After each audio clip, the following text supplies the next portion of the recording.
What does it take to make workshops work? And how can we facilitate collaboration that sticks and leads to results? My name is Miriam Hartness, and with the Workshops Work podcast, I'm on the mission to find the magic ingredients that make workshops work. Today with me on the call is Daniel Sousa, and we speak about team intelligence. And when you think of intelligence, it's only in the brain, then I invite you to have a deep listen, because we explore all the different layers of intelligence and what it means for organizations to grow their overall intelligence through their teams. So stay tuned. And don't forget to scroll to the show notes to find all the links to find more information and to subscribe to the show if you like it. Thank you for listening. Hello, Daniel. Hi, Welcome Miriam. to the show. Thanks for having me. I'm so happy to have you after you've been a wonderful host in your podcast. And now we can turn the table and I can hear about you. Uno I'm very reverse. much looking forward. Yeah, thanks. It's a pleasure to be here. And I always kick it off with the same question. When did you start calling yourself a facilitator, and actually do you? Yeah, it's an interesting question to reflect on. I wouldn't say, hi, I'm Daniel, I'm a facilitator. I would say, hi, I'm Daniel, and one of the things I do is act as a facilitator. So I would call myself an agile coach or a delivery manager or a delivery coach or something like that. And of which facilitation is a really important skill set. But it's more, it has a bunch of other things as well that don't fit neatly into the facilitation box or camp or something like that. And I do those things as well. So that's why I wouldn't say I'm Daniel and I'm just a facilitator, but I'm also drawn to this world and it is a really important part of what I do and how I help teams and people. Oh, I love that. Yeah, facilitating as a skill or as a tool. Yeah, rather than a full identity. But there was a moment earlier on in my career where I was working at Cancer Research UK, which is a charity in the UK that funds cancer research, in case that wasn't clear from the title. And I was running innovation workshops. I was some sort of innovation manager. And I had all these stakeholders, people with budgets and ideas and opinions in a room together. And my job was to try and help them think through new ideas for how the charity could fundraise and things like that. And I put together this workshop and it felt like running a summer camp activity. I was very privileged to grow up in the sort of Jewish youth summer camp world, Jewish youth group world of the UK. And as a leader there, you're sort of trained from the age of 14 or so to like hold groups of people together. Those people are often children or adolescents, and teach them stuff and make it fun and make it engaging and things like that. And I was running this workshop for these charity workers in a similar kind of style with a similar kind of energy that I would have brought to that. And it felt super familiar.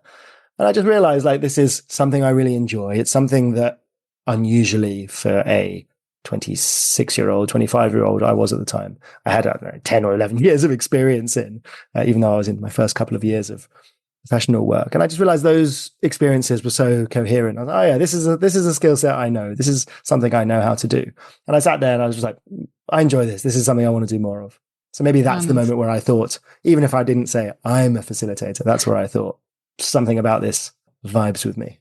Yeah, I like that. And what I find so fascinating in the work of facilitation in the broadest sense is that we quickly forget this intuitive work that you just described. We know what there is to do somehow when we have a bunch of kids and we want to create a fun workshop, or when we invite our friends over for dinner.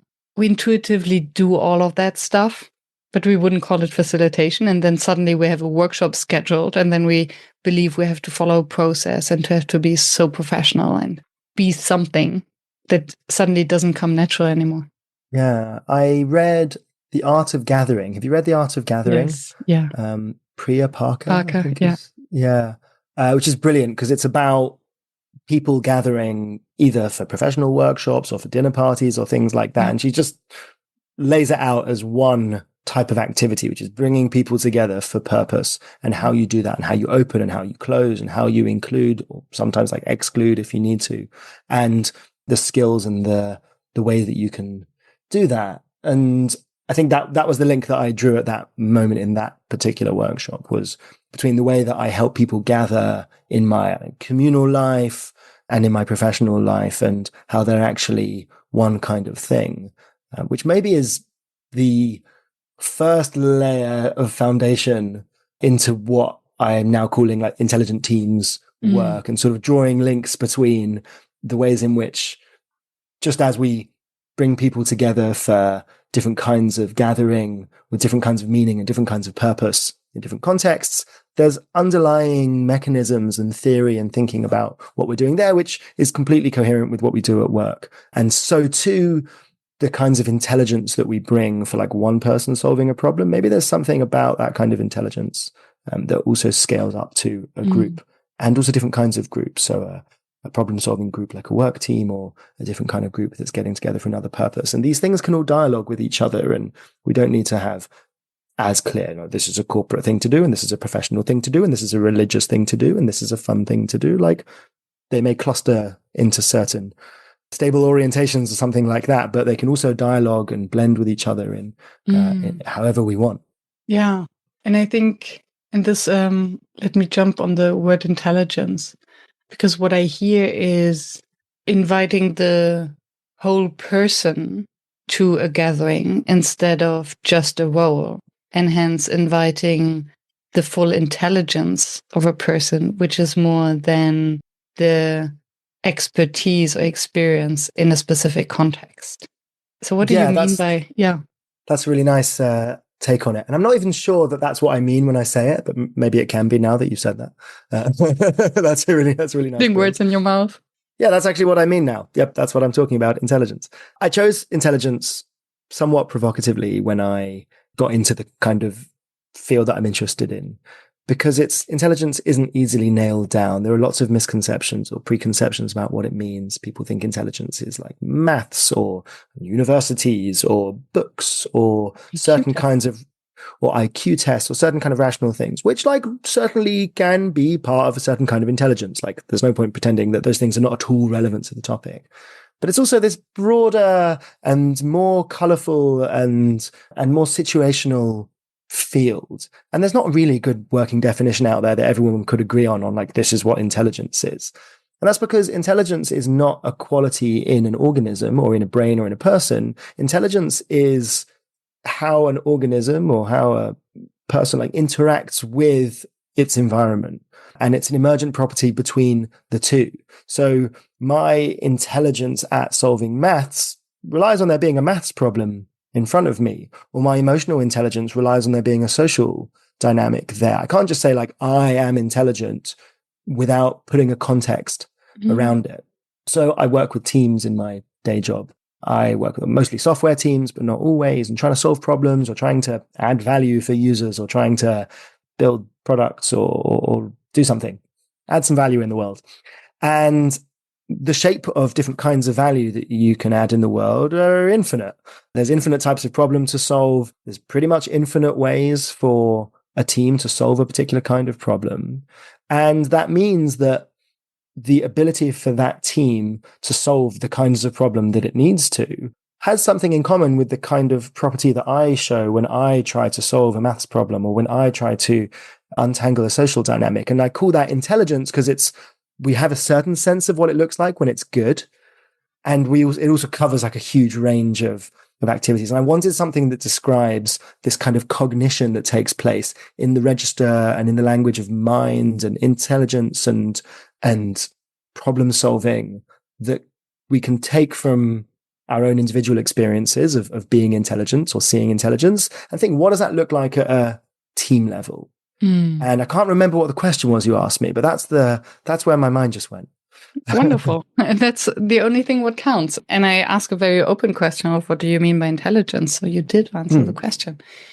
And it leads me now to wondering whether intelligence in this context is limited to an individual and what team intelligence on the group level would mean, which then leads me to what is the rule of team dynamics. So as you explain it, I can see intelligence as something that is in each person, then maybe between the persons so that it becomes larger than its part. But then there's also something in the dynamic, question mark. Yeah. Yeah. So that's exactly I think that's exactly the right way to start to process this, which is like, hang on, what do you mean by intelligence? And let's start with what an individual thinks of as their own intelligence, or maybe their own cognition, their own mind. And the way I got into this originally, so let's like wind the story forward a little bit. I was doing this kind of work. Yeah, maybe it works nicely. I have this Jewish background of sort of different kinds of spiritual inquiry. I used to be very orthodox and very religious and very rule keeping. And I delved into the philosophy, the theology, the ritual of that world. I decided I was an atheist then when I was 22. And I was like, no, I'm not into that anymore. And I did my science degree. I'm a natural scientist. And then I got into which domain? Organic chemistry and cell biology. Okay. And a minor in beginner's Arabic, but that's for another time. And this rationalist sciencey world, I was like, I guess I'm like a follower of Dawkins now. Sure. Okay. Or something like that. But I still held on to a lot of the Jewish stuff. That was really important to me. I'm making a point of talking about this because it feels like the bit that isn't relevant. That then when I realized that, I'm like, oh no, it's the bit that underpins all of it. Yeah. So then I went into my work world and I was interested in systems and how they talk to each other. I was interested in how teams work, and I got into this agile world of how teams problem solve. And at the same time, I was going on my own, I guess you'd call it a spiritual journey of understanding self, or started doing therapy, started to understand, why am I the way I am and all the things that play into that. And about 2.5 years ago, I came across a series on YouTube called Awakening from the Meaning Crisis by Professor John Vervaeke. And he is a cognitive scientist who brings together an understanding of philosophy, Western and some Eastern philosophy, and how the way we are now, showing up as a person in, London, how my thoughts and my conceptions of myself and my conceptions of the world are informed by different developments, philosophically speaking. It didn't need to be like this, if Epicurus wouldn't have said what he said. I'm not sure I can remember what Epicurus said, but, we might have different thoughts about what it means to be a self there. So I found that fascinating because what he was able to do is take the philosophical angle of it with cognitive science. So that's the dialogue between different sciences of mind and what they all contribute to this topic and what they say about intelligence and cognition. And the world of practice. So this teacher in particular is he's a teacher he teaches meditation and mindfulness and different kinds of sort of Eastern practices. I think Qigong or Tai Chi or something like that. And he weaves these things together in a sort of study of wisdom and things like that. And there's critiques of his work, but it's something in that really spoke to me. And all of a sudden I saw how the field that you started in, behavioral economics and system 1 and 2 and fast thinking and slow thinking, can dialogue with cultural inheritances of meaning and anthropological understandings of intelligence, right? We're not just intelligent as, I don't just bring my own personal views to the world. I bring those that I'm completely absorbed in, which go back to the dawn of time or to the dawn of humanity. So somehow my system 1 and 2 thinking dialogues with my cultural inheritances, which I can have speaking to my spiritual personal inquiries about how do I show up with what voices, with what experiences, with what learnings and things like that. And then how do we do these things in groups? We're not just doing them ourselves. And how does that relate to the language we use? So, and then all of a sudden there was the walls were lifted up and all these topics that had accompanied me through my whole career were starting to talk to each other. So we start with what is intelligence? Well, we have maybe in common, Western understanding, a very 17th century understanding of what intelligence is. like Rene Descartes, and we're going to split the body and the mind is this rational thing that does all the thinking, and it's made of different stuff, and it's not in the body. And the body is this different thing. It's this res extensa. It's this extended world, which everything is made up of. And there's a sort of a divide there. And the good, trustworthy stuff is in the maths and the thoughts and the head stuff, and all the other stuff is separate. And in various ways, we carry this through into our understandings of what intelligence means or what a self is or things like that. And there's a ton of critique of that. That's not the only way of seeing the world. In fact, it's probably not the best way of seeing the world. It doesn't explain lots of important stuff. And in through the 1950s, or from the 1950s through to today, there's been a set of developments in cognitive science challenging this, what they call dualistic way of seeing the world and the way of seeing minds and intelligence.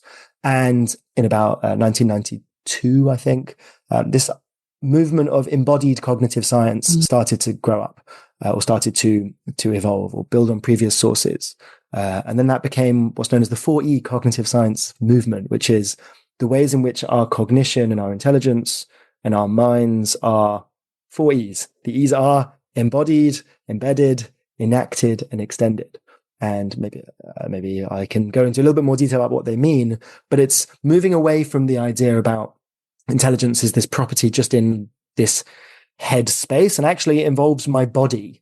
It's embodied in some way. Like the body is really important in intelligence. It's not just like a brain in a vat doesn't really make any sense for like human experience. You sort of need a body to do stuff, and intelligence is for the body to survive. And we use emotions and things that happen in the body. We're not just a computer that could be in any medium. We are like very much in these particular, I'll just say the word body again, body, and stuff like that. And it's enacted. It's like our actions are important. Intelligence isn't just a thing that happens in a snapshot in time. It's often an organism interacting with a problem.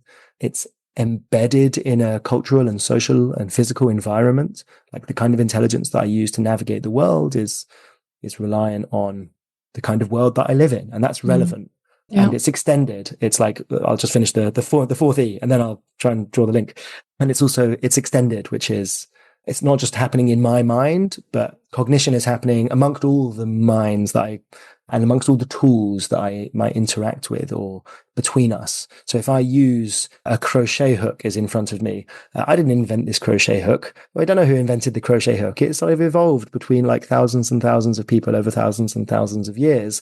And the intelligence that I can display by crocheting a pattern with it today is somehow inextricably linked to the intelligence of all those people as well. And so you end up with a much more entangled and complex and emergent and beautiful, rich, connective kind of definition of intelligence. And when I learned about that, I was like, right, that's the kind of thing that's very relevant to a team building a product or doing something like that. So if we can allow ourselves to widen our definition of intelligence from good at sums to those 4 E's and all the things that are involved in that, well, now I've got this team that's doing the similar thing, and I can use intelligence to understand what they are displaying when they solve problems in their work and things like that.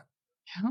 And thank you for walking us through. And I love that you grounded the stories also in your own personal story, because especially our spiritual path and heritage plays a huge role in how we then show up and how our intelligence develops. And I think depriving us of the spiritual part of our intelligence. It's interesting. I grew up maybe as the opposite. So I grew up with a Jewish father and a Christian mother who both renounced religion because it was in the way of their marriage and love. And when I was a teenager, I declared I found my way to God as a kind of revolutionary thing. But I very quickly then also found my path to atheism. But I think this way of questioning ourselves and seeing ourselves in this context of higher beings or not, I think it's important to develop all the other ways of intelligence. And I think it's something that in the Western society is very often pushed aside and renounced and neglected or said, that's a woo-woo box. We don't talk about that. And I wonder how you then bring all of this to work in both figuratively and literally. So how do you bring it to work where you work with teams? Because you're basically inviting them to bring parts of their intelligence, or you ask them to tap into that intelligence that, from how I now connected to your story, are very often in a black box. We don't go there, we don't touch that. And I think also in a professional context are often like, oh, we don't need that here. Yeah. So there's a couple of angles of it. So the first one is to recognize that when I'm working with a team, I'm working with a group of humans, and therefore the types of tool and the types of ways of bringing people together that have existed in human culture for thousands and thousands of years might be useful to me. So you might have the assumption, or you might have the opinion that if we're at work, we have to be sort of like, I don't know, yeah, these dry rationalist robots, that everything must be shared in very parcels of information kinds of ways. And there's a dryness to that. And that's why, and that can be for good reason. We don't want to offend people. We don't want to like preach religion at work. We don't want to like get into conflicts that are like not necessary or things like that. You know, we've got a day job to get on with. So let's leave all that stuff at the door and let's keep work professional and very dry and rational is the only way that I can put it. Something like that, yeah. The inspiration I take from religious worlds, or from just extending the definition of intelligence and therefore the definition of what tools we can bring, is, well, we can bring ritual in a different kind of way. So for me, a lot of like my religious thinking, and I still sort of identify as an atheist or a non-theist, is like the importance of rituals to bring people together, to create shared meanings, to allow for certain kinds of exploration that wouldn't be possible otherwise.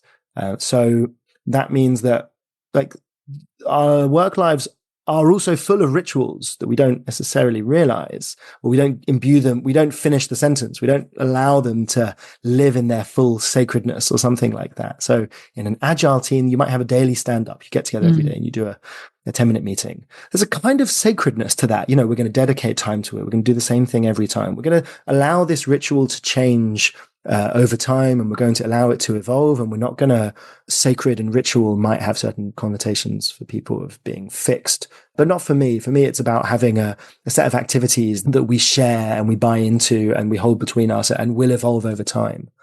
So just I want to sort of nip that one in the bud, that we're not talking about, you know, sacred means that it has to be exactly the same way it was. So without the dogma, basically. I even kind of think there might be a role for like self-aware dogma, which that's an opinion that I'm sort of trying on. I'm not sure how much I think, how true that is, but like, I don't know, dogma is important in our lives in various ways, whether we don't want it to like rule everything and have the only word on it, but like there are certain dogmas that we don't question, and like that kind of can work. So, and there are certain ones that are awful and we should get rid of, and there are certain ones that need to be challenged or interpreted or things like that. So I even don't want to say let's get rid of dogma. I kind of just want to say let's identify dogma and let's like name it and say we're going to be dogmatic about this, and that's fine. But we're not going to be dogmatic about everything. Yeah, consciously dogmatic, selectively dogmatic. Yeah, you know, there's a societal role for dogma, and maybe that can also extend to our workplaces, selectively and wisely, and something like that. So, you know, the daily stand-up is a ritual. You could see it as a ritual. So why don't we ritualize it even more? Or what? Like, I work with a team at the moment who every day they open the New York Times quick crossword and they do it, and it's like 5x5 grid, and that is very much a ritual for the team. If someone came and banned that, they would be incredibly upset. It's a bonding thing. It's not the most like ecstatic experience, but it's a thing that the team look forward to and brings them together. And we'll do that before daily stand up, and then daily stand up has a certain extra like, we've done something together. I love that. So if we can extend that, and for me those are kinds of social intelligences that can exist. So we can bring in different kinds of tools. We can bring in ritual. We can think about ceremony. We can think about initiation. If you think about joining a group, so religions have ways of doing this. You know, if you're Jewish, and you're a male, you may be circumcised, or you may be forced to go into a ritual. You may be invited to go. Freudian slip there. Part of the initiation there is a ritual bath or a declaration or a whatever ceremony. When people join an organization, what rituals do we, and that's important, sorry, there's certain kinds of ceremony, and those ceremonies are important because they show the person who's joining the group that they are joining the group, they are accepted, and they've gone through the thing that you do to be accepted. They also show the group that this person is willing to like sacrifice something to join them. And like evolutionarily speaking, that makes a lot of sense to say, if you're going to join our group and we're going to put our resources and our risk and our trust in you, like you better put something on the line for that. I used to work at a company where new joiners every Monday morning at the Monday morning meeting would have to get up in front of like 200 people in the company and introduce themselves and hold up an object that they wanted to show off. And everyone would say, thank you. And they'd give them a big clap. And it was nerve-wracking. I even found it nerve-wracking, and I like big big crowds. But afterwards, I was like, I've done my initiation thing. Like, I'm in now. I've done the thing that everyone else has done. But often in our organizations, if you think about initiation, receiving your laptop or getting your pass or joining your team, and these things are often really poor and sparse, and they'd be amazing opportunities for meaning. And companies that do it well send you your laptop in a special box with some chocolates and a thing, and you'll have like a big lunch with everyone on your first day. Those are initiation rituals. They're similar to a rugby club or a religion or something like that, or I don't know, like a citizenship exam or something. These are all human rituals, and if we allow ourselves to bring those in, we can create more coherent teams that are more willing to take risks for each other, that are more aligned on purpose. Things like that. And we can fold in our rational health and safety test, needs that you have from new starters or whatever. You can fold that into it in ways that can help you.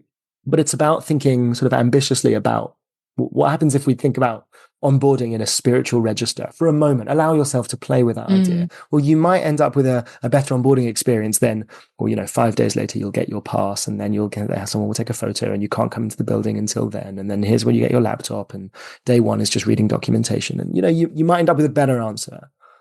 Yeah. And I think even beyond the spiritual, I mean, there is, as you said, there is a reason why in the spiritual world and religions, initiation is so important, and why many of these initiations actually have a sense of pain or difficulty to it, because you cannot not just anyone can join, and hence it's a sign that you're trustworthy. And I think it does something to the nervous system, to even going through the initiation, that you are consciously joining, consciously giving up, and also, entering this group of trusted peers. And I think by starting like that, if we can calm down the nervous system as part of the process of the design, everyone will benefit, because then you can actually start creatively contributing to the team and the organization from day one, and not start building this energy leak by being closed in your office, lonely, reading through documents that you don't understand because there are too many acronyms in them. Why would I take a risk for an organization that treats me like that? Why would I risk getting in trouble or being seen to be silly for trying something new in a place like that? And if you're thinking about, and ultimately, at the end of these conversations, it's reasonable to say, how does this help my bottom line? Or how does this help me do better? And I think that's where, by bringing these tools together, you can say, look, and these teams will function better together. They will have more free flow of ideas. They will have, and this is the next stage of the intelligence thing from just the individual, they'll have better macro cognition. And macro cognition is the quality that is of cognition, of intelligence, that sits between individual members of a species or something like that. So you have sort of micro cognition, which is me in my room, solving a problem of some kind. And the macro cognition is between me and all the other people and all the tools that we use and all the ways that we solve a problem together.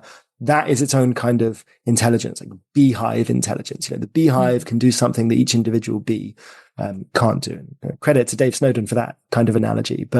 And that's the kind of thing we're talking about. And these things all dialogue with each other. If you can get your rituals, your initiations, your risk-taking, your psychological safety together, you'll end up with more effective macro cognition, which will enable better problem solving, which will enable, if you are trying to solve the right problems, better bottom line, better products, better satisfied customers, better resolution of issues, things like that. Yeah. And then it's funny how the example that you gave about the newcomers who have to speak in front of 200 people with an object that's personal, it actually also gives them the opportunity to share another form of intelligence or another part of their lives in front of the group. That becomes an asset. And I think that's something that when I left my day job back in the days, one thing that really made me sad was to observe the potential organizations lose by not tapping into the talents, passions, and intelligence of their employees that they have collected before the job and might collect and nurture besides the job, because they know exactly what would be best for the organization. But nobody is interested because they're just so narrow-minded. Yeah. So what does it take for an organization to open that box and to allow that in intelligence? And what might be the dangers, actually? So why is not everyone doing it? Yeah, two good questions. So the first one, what does it take for an organization to do what I'm suggesting well? I'm still exploring this. So this is something I'm trying to work out. But my hypothesis is that if more leaders thought like this, I'm running an organization and that doesn't mean everyone's job is to get what's in my head into their hands, into the world, and these are all just, even that head and hands analogy is interesting, right? Like maybe you can use it like that. So the embodied intelligence idea is that like your whole body is involved in solving a problem. And that's replacing this idea that your head is solving the problem and your hands are just doing it. Mm-hmm. So maybe in like the old world, we'd think like the CEO is the head and they are like holding all the useful information. They're doing all the cognition themselves. And then the peon software developers or nurses or whatever on the ground are just the hands who are sort of carrying out instructions. And just if they could only do it better and follow better and do what they're told better, then this whole thing would work. And if we can bring in this idea of macro intelligence and say, actually, this whole body is problem solving in some way, the hands are structured in a way that allows them to problem solve with a kind of skill that the brain is just not at all able to harness or to map or to understand. So too, the people on the ground doing the work, they carry information back up into the system. They solve things on their own. They know how to do things that the head doesn't know how to do. They hold access to information that only they will be able to see. So as a CEO of an organization thinking like that, I'll be a lot more careful about how I roll out new rules or how I involve people in strategic decision making or how I get input into meetings. And that switch from my job is to know everything and tell everyone what to do, which we get in various permutations. Maybe no one would say it, but it's kind of implied. More to one of the CEO's job is to help coordinate or to help unblock or to help network the organization better, help make sure that the information and the authority are connected with each other well. That sort of orientation will play out in a million different ways in how we hold meetings, in how we do performance reviews, in how we do bonuses, whatever. I don't know. And there's a bunch of different there's a bunch of different practices that I think bring that aim together.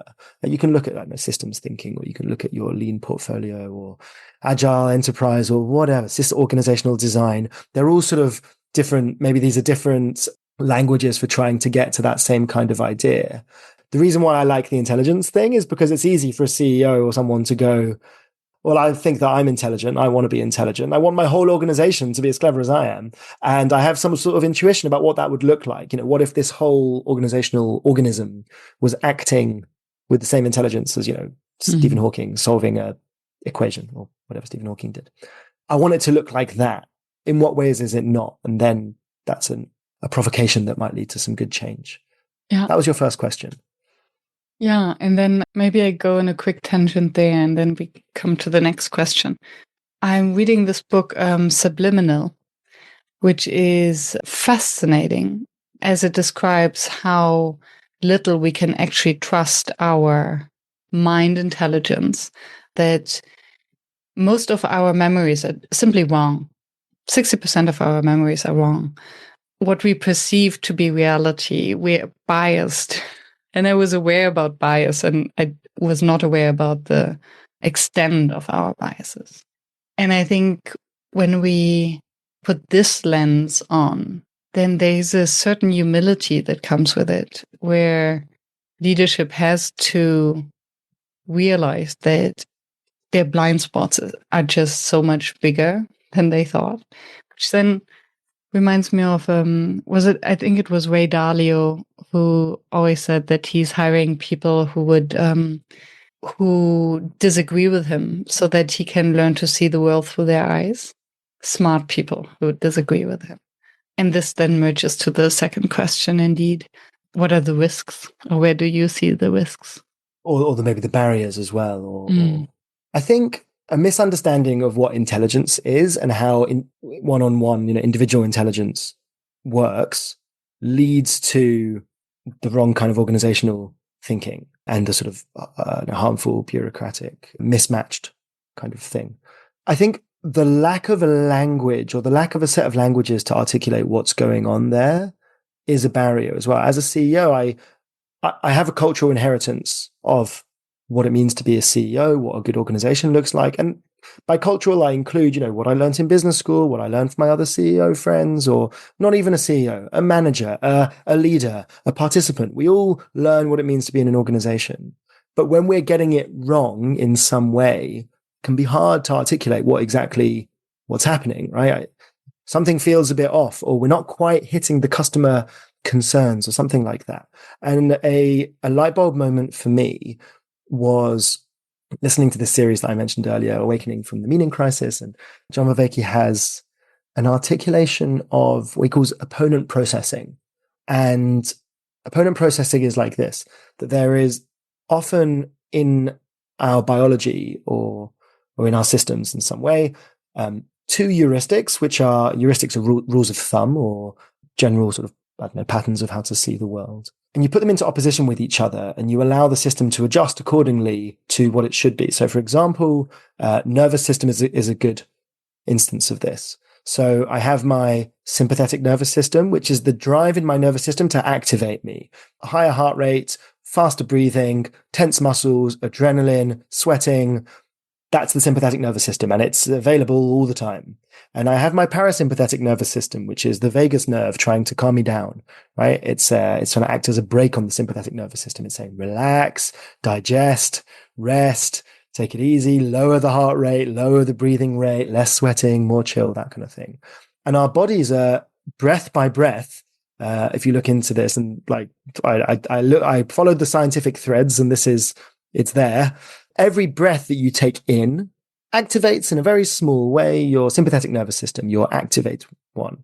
The physiology is interesting. As I breathe in, it increases the space in my chest cavity. So my heart has to beat faster in order to fill up all of the bigger space. And that causes my brain to switch on some of the sympathetic stuff, faster heart rate. And then every time I breathe out, the opposite happens. But then in situations in life, there are times where it's completely right to be in the sympathetic mode, and there's times where it's completely right to be in the parasympathetic mode, right? If I'm being chased by a tiger, I should be in the fight or flight mode. If I am sitting with my friends by a campfire and it's nice and safe, I should not be in the fight or flight mode, all things being equal. So our bodies are self-organizing in a way to try and find the right fittedness between, should I be activated, should I be fighting and flighting, or should I be resting and digesting? And there's a cost to getting that wrong, right? If I'm in rest and digest, when the tiger shows up, I'll get eaten, right? Or I'll be exposed to some risk. If I'm always in fight and flight, even when I should be resting and digesting, I'm expending a lot of energy and I'll have chronic stress, or I'll overreact to what I perceive to be risks or things like that. So there's a kind of wisdom, he calls it wisdom framing, of being able to land on the right place on this opponent processing. They're tugging against each other. Wisdom is getting it right. And there's a bunch of other scales you can use. So he describes explore, exploit as one. And so explore is the mode where you're looking for new avenues, new opportunities, right? Where should we go for dinner? Well, let's look at a bunch of different restaurants. We could go there, we could go there, we could go there, we could go there. What kind of food do we want? We could go Asian, we could go burgers, we could go Chinese, whatever. So that's one end of the scale. And then you've got exploit, which is making the most of the opportunities you already have, right? We've chosen a restaurant. Let's order the best food. Let's make the most of it.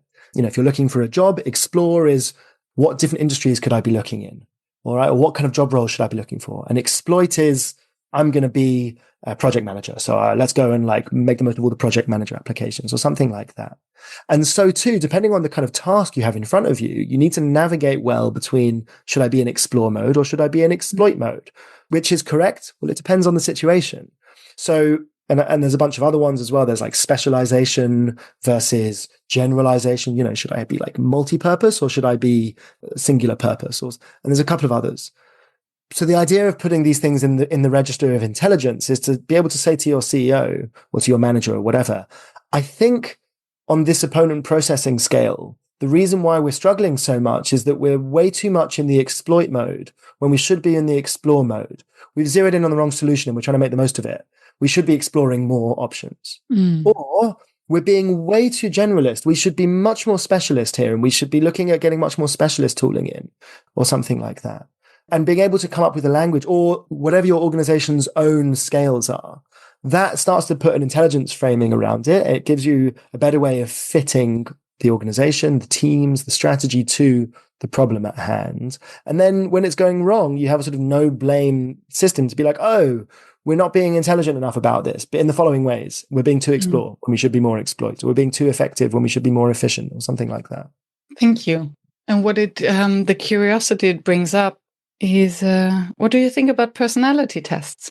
What's the connection for you there?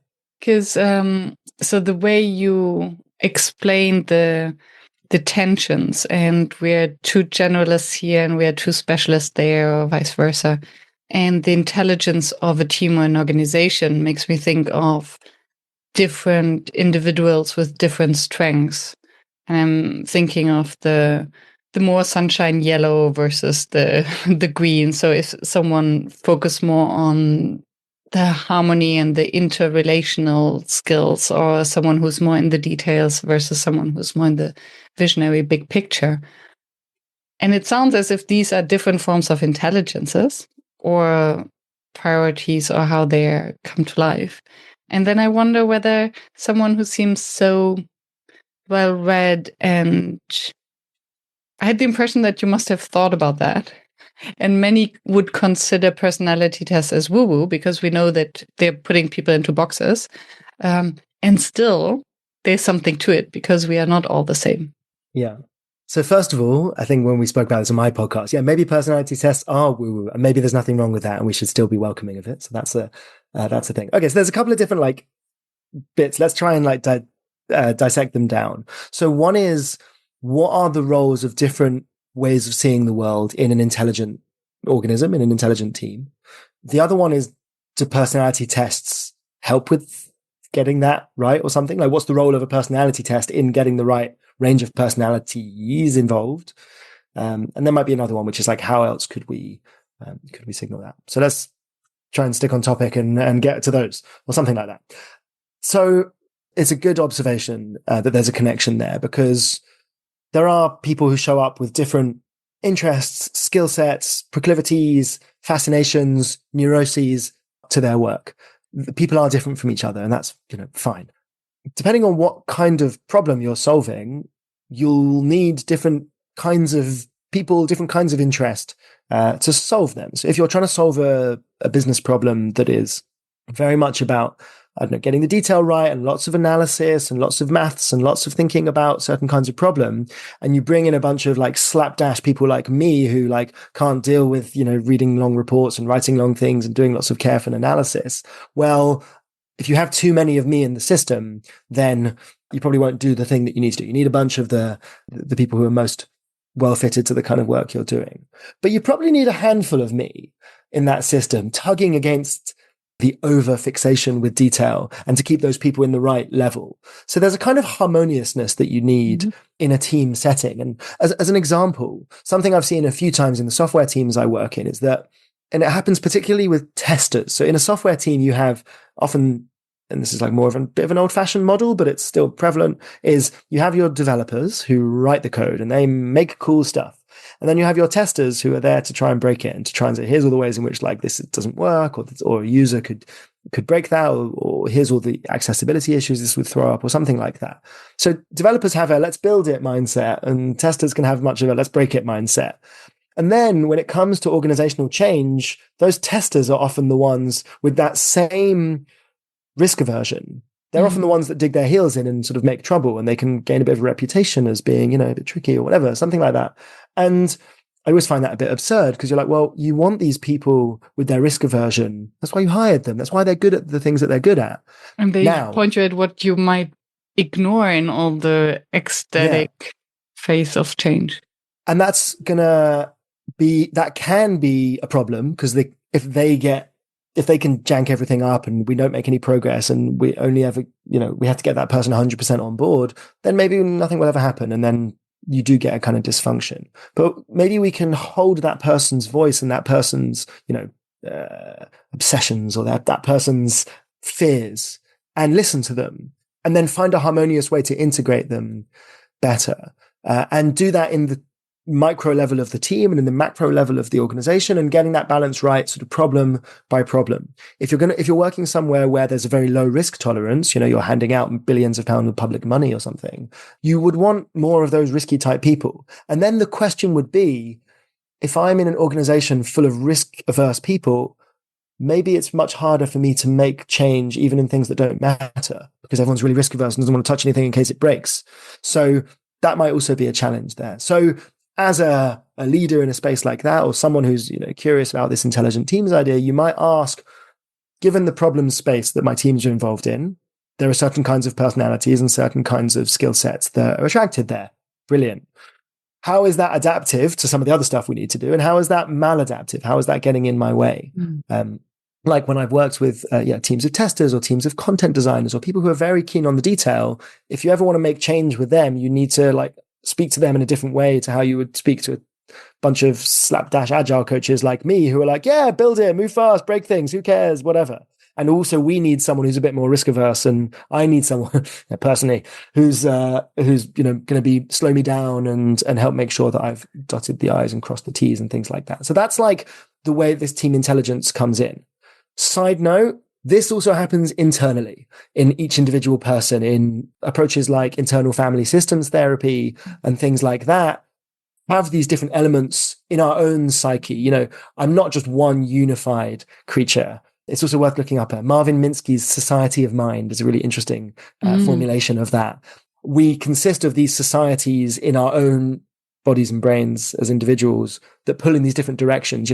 I might have a set of voices in me that are exploratory and excited and get carried away, and I have a bunch that moderate me. And if I can get them dialoguing and integrated well, happy. If I get them in tension and causing conflict and bringing in the firefighter mode as an internal family systems thing, the firefighter or various controlling mechanisms to stop things getting out of hand, that can lead to all sorts of dysfunctional behaviors and unhappiness and things like that. So that's another little link between sort of individual intelligence and team intelligence, which is very interlinked. And what it brings up for me is how much awareness is needed, self-awareness, to get this internal family system in order and harmony, and team awareness, self-awareness in relation to others, and emotional intelligence, communication skills, all these kind of things.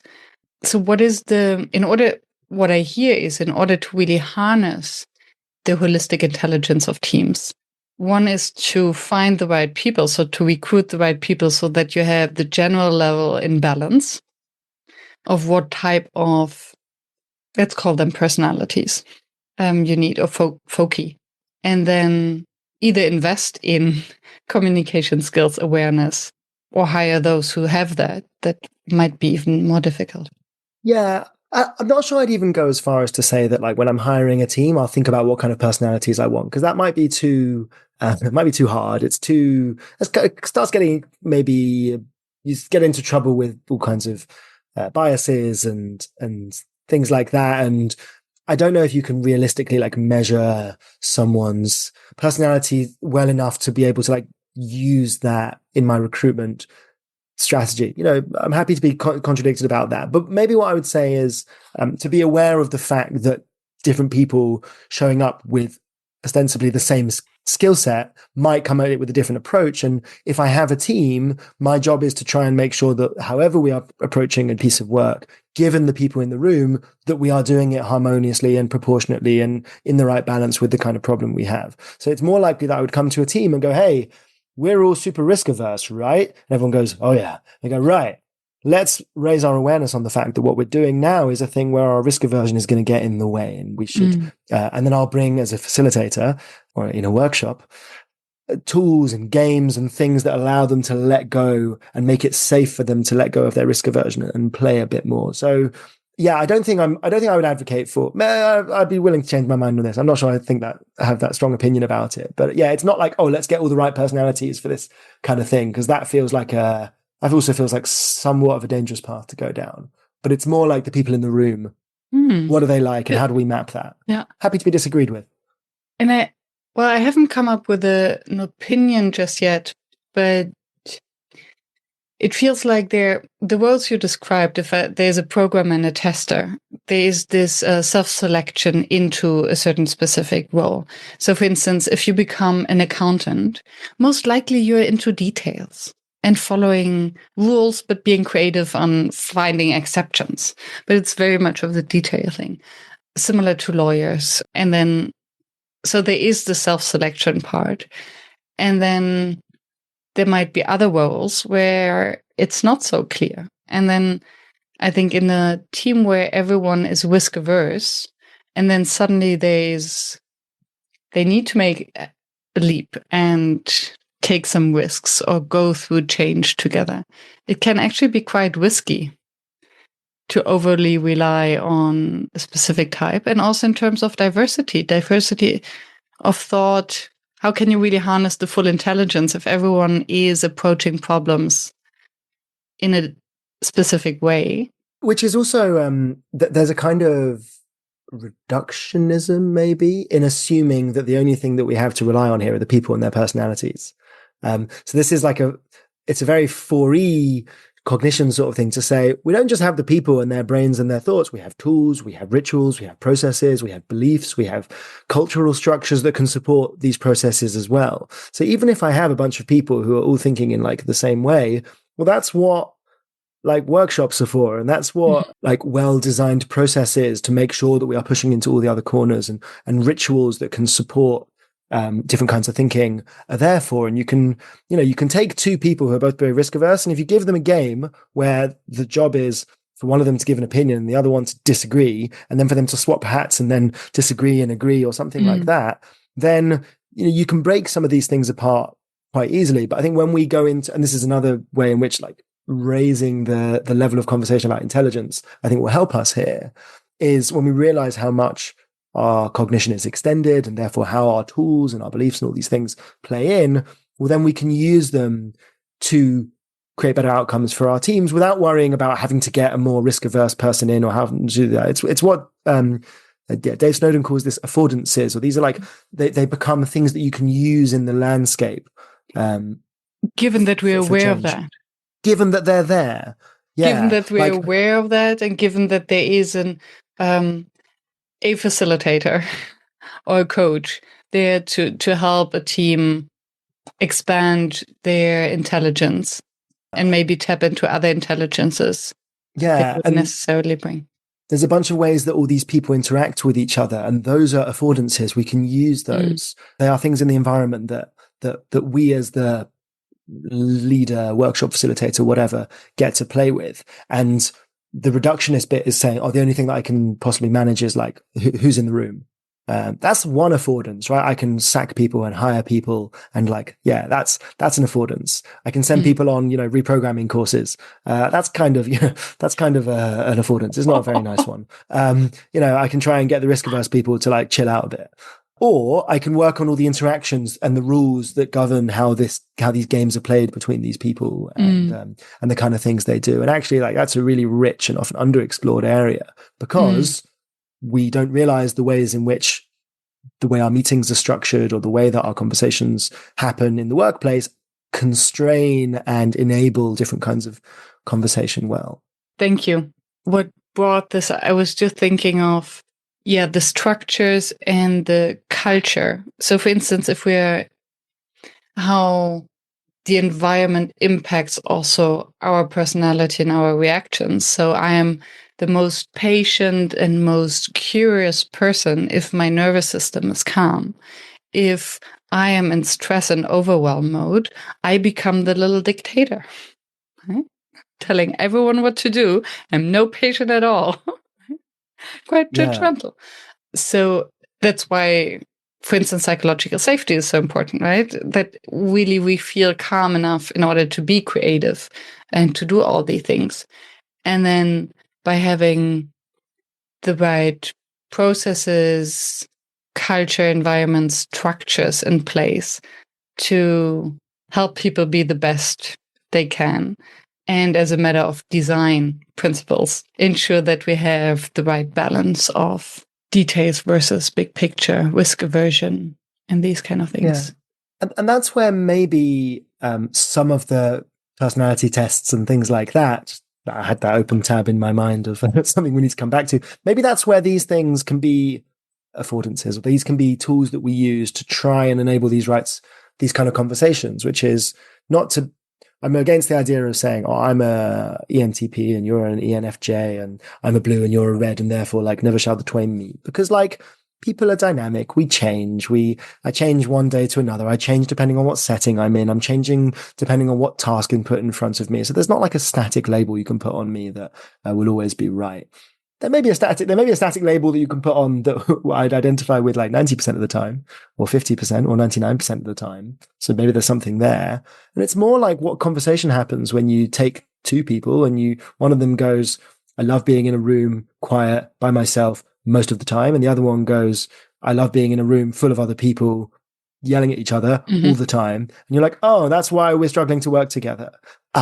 And if a personality test or any kind of personality or any kind of tool that enables that conversation to happen without creating too many negative side effects, like boxing people into different definitions, that's a useful one. And actually, personality tests feel sort of acceptable, maybe because it's like, oh, it's a questionnaire. I can fill in a questionnaire, right? I do that for my like end of year survey. That's a corporate allowed professional ritual that I'm allowed. The sacred ritual of filling in boxes. That's maybe one reason why it has such a prevalence of ways of asking these questions. But we don't have to limit ourselves to that. In my category of like woo things that can be useful is like, let's do a tarot reading. Let's see, like, I don't know, let's see how your team member, if this works for them, if this isn't going to switch them off and make them think that you're mad. Like, it's got to be situationally appropriate. But, you could do a tarot reading and see if people find a list of random cards with different meanings attached to them, a way of talking about themselves and a way of asking for what they need in a meeting, all power to them. And if they need an Enneagram or a Myers-Briggs or a DISC profile to do that, whatever.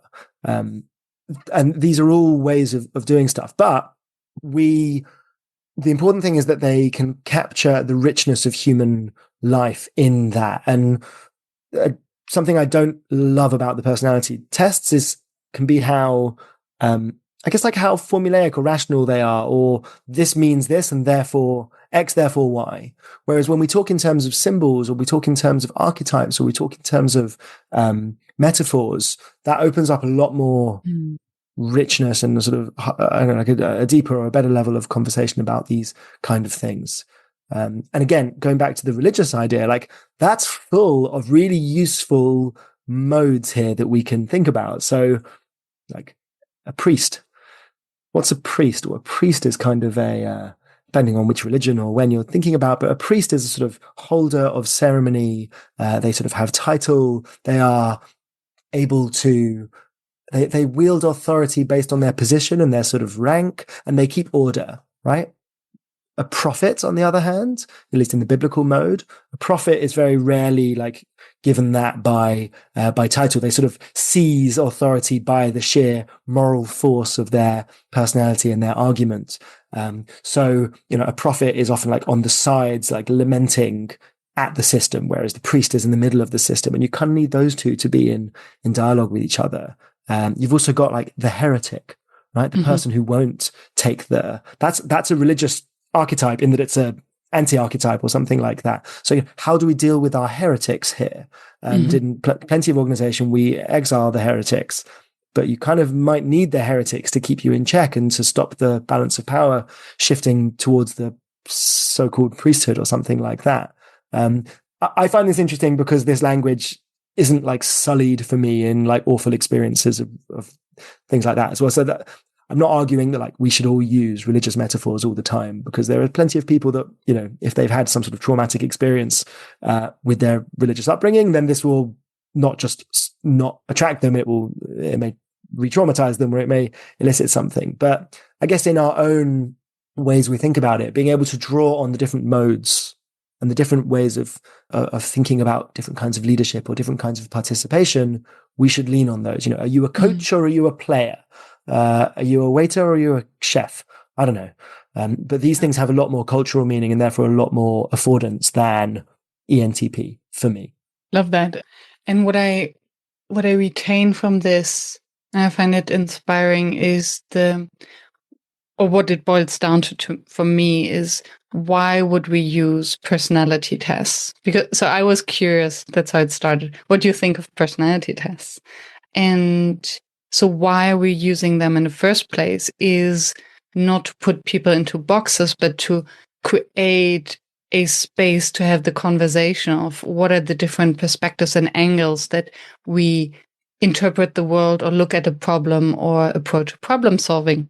And if this is the goal, do we actually need the personality tests, or can we use archetypes, tarot cards, Dixit cards, art, movement, or whatsoever? So what is the right metaphor or anchor to have this conversation, to feel comfortable, to share our very unique perspective on something? Yeah. So this is, to borrow from another Dave Snowden concept, or bringing together of two different things. There's different kinds of logic that we use. I may have to like pause the recording to look one of them up because I'm trying to get it on the tip of my tongue. Maybe I'll do that just so, if that is that all right, just so I can find Absolutely. the name of the thing. Yeah, and thank you. Just for the, I do have a hard stop, so we have 15 minutes. Okay, so this is inductive, deductive, and abductive. That's the one. Okay, so like as a logician or as a logical human, there's different kinds of logic I can use. So there's like inductive logic, which is all cases of X are the same, and therefore X, right? So like the sun rises every day. Inductively, it will rise again tomorrow because tomorrow is a day.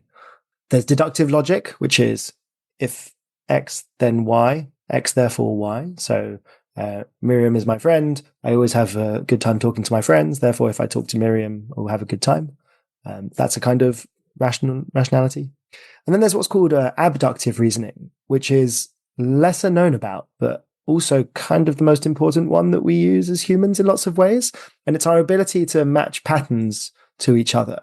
And it's what happens in the system 1 and system 2 thinking, like fast thinking and slow thinking, is I go, this looks a bit like a thing that I've seen before. Therefore, it's probably in lots of ways like it. These patterns are the same, or these metaphors relate to each other. And it's a kind of reasoning which is very effective in lots of ways and leads to lots of errors as well. Because I might go, that's a pattern, and very quickly be able to go, that's a correct pattern, right? So I'm right. But if I use that same logic and actually I've got the pattern wrong, or there isn't a connection between those things, or it's not another case of the thing that I'm expecting, then I'll make a mistake, right? So if I go, in general, things that go bump in the night are harmless. That's a kind of pattern. Just ignore them. That's fine 99% of the times. And sometimes something goes bump in the night and it's a monster and it's I get eaten.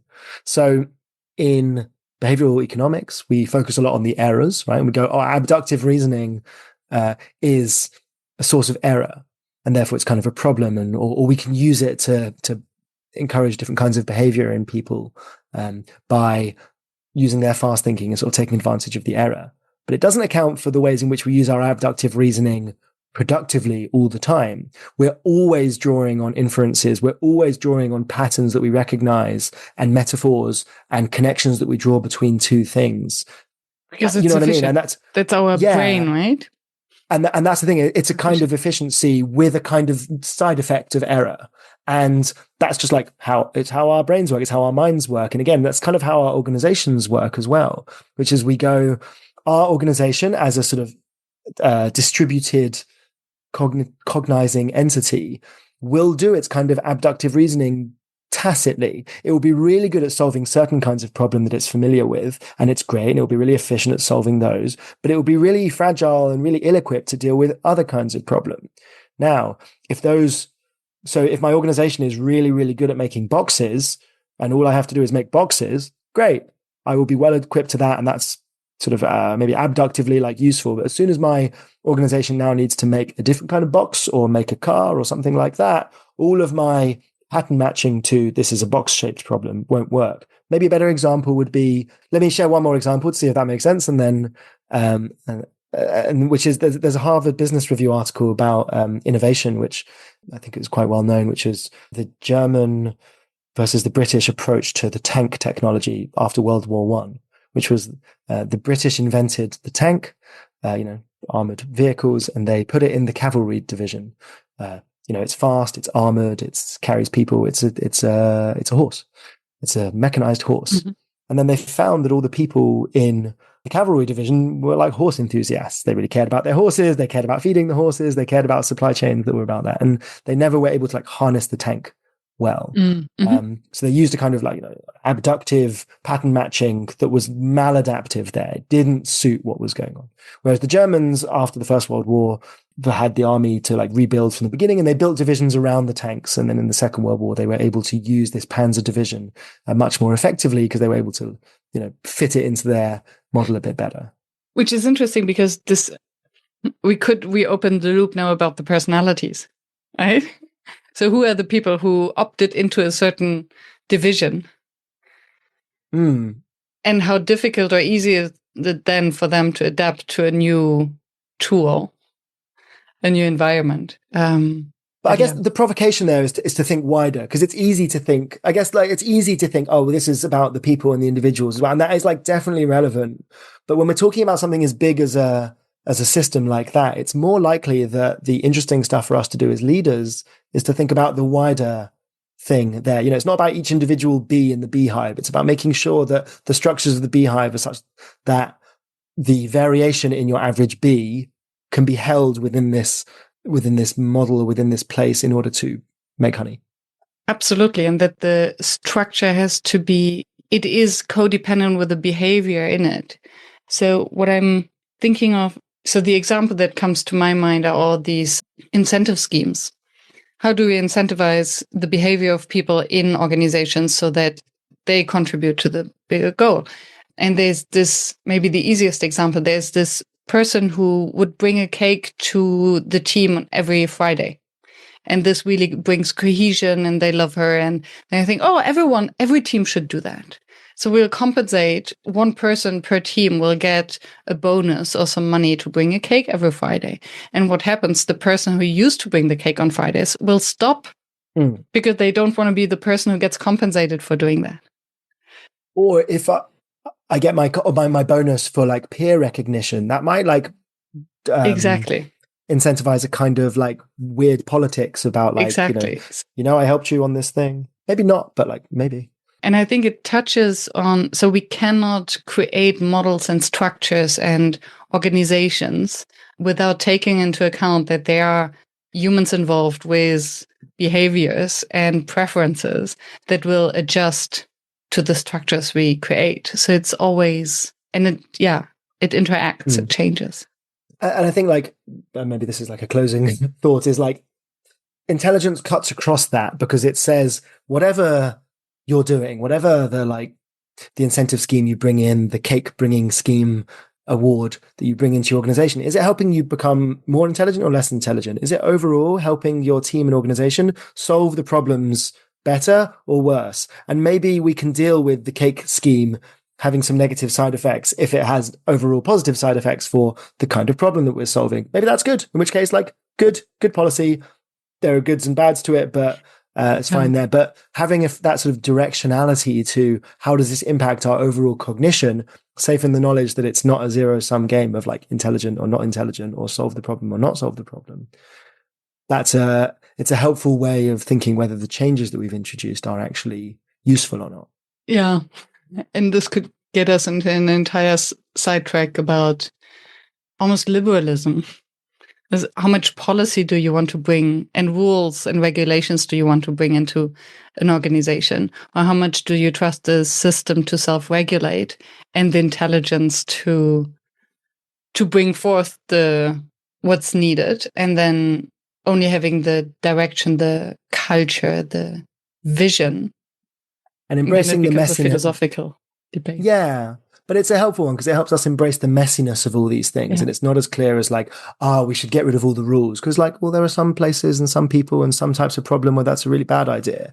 And we should have loads of rules. Well, no, because there are some places and organizations and people and culture and problems where that's also a terrible idea. So it depends. And we need to be able to modulate correctly, situationally, organism by organism, or in organization by organization, team by team, whatever is needed for the kind of thing they're trying to do. I call that intelligence. What advice would you give your younger self? Don't be afraid to lean into the ritual and the stuff that really stirs your soul in the workplace. People will appreciate it if you can do it well. Thank you. Thanks, Miriam. At least I could sneak in one of my standard questions there in the last. I had that in the back of my mind. I was like, we're going to get it. We're going to get it. Oh, and yes, and I have another one. Still have 2 minutes. Your facilitation challenge. My facilitation challenge is knowing whether you're going in the right direction, given what your participants want and what they need and the interaction between those two things. There's often an assumption that you need to achieve the stated aim of a workshop in the workshop. You know, we said we would do A, so we're going to do A. But sometimes in the process of doing A, you realize we shouldn't do A, we should do B. A would be a terrible idea. And maybe there's disagreement in the room and maybe it's not necessarily clear. So for me, it's getting that clarity about, should we stick to the plan? Should we change the plan? Is that what people need? Is that what you want? And as facilitator, where should I be helping you to get to? Where should I be helping you work backwards from? Thank you so much, Daniel, for this very deep and rich conversation. Thanks for having me, man. Yeah, widening mine, hopefully our understanding of what intelligence is. Looking forward to your book. Thank you very much. Thank you for staying tuned and for listening until the very end. I hope that you found the inspiration and the wisdom that you are looking for. And I hope that you will subscribe to the show so that you never miss any of the interviews with another inspiring facilitator from across the world. I'm devoted to continue this podcast and to deliver weekly an episode that maintains the quality that you expect and you deserve. And if you would like to help me to maintain this quality and to keep the podcast free, please help us. Visit workshops.work/support to make a small donation to keep the podcast free. Thank you so much. I hope to be in your ears next week.